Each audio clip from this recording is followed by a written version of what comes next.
Ireto avy ireo firenena tena sarotra azona zom-pirenena na ipetrahana antaonany maro aza. Eo amin'ny toerana fahadimy i Suisse. Nateraka ao Suisse azy ianao dia tsy voatery hahazo ny zom-pirenena avy hatrany fa mila mipetraka maharitra ao aloha, mifehy fiteny ofisialy maromaro ary indrindra ny mponina ao amin'ny toerana izay misy anao mihitsy no mandatsa bato, manaiky na tsy ny fangatahana zom-pirenena. Eo amin'ny toerana fahaefatra i Japon. Sarotra ny azahoana zom-pirenena japonais na dia efa mipetraka mampolo taona any an-toerana aza. Tsy maintsy miala amin'ny zom-pirenena hafa rehetra efa anananao aloha no isan'ny fepetra ankapobeny. Mandalo fanadihadiana entitra ary mampiseho fa tena mahatoky sy manaja tanteraka ny fombafomba mahafirenena ny fireneny. Eo amin'ny larana fahatelo i Bhutan, firenena anisan'ny voatondro mihidy sy tsy mifandray firy amin'izao tontolo izao.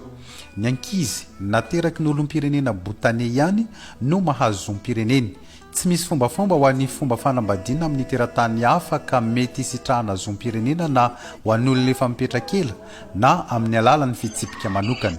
Eo amin'ny larana faharoa i Qatar, iray amin'ireo firenena arabo entitra indrindra amin'ny fanomezana zom-pirenena, na dia mipetraka sy miasa taona maro aza dia tena sarotra na tsy mitombona mihitsy ny angatahana zom-pirenena. Vitsy dia vitsy raha nisy ny nahazo ny zom-pirenena Qatari teto an-tany.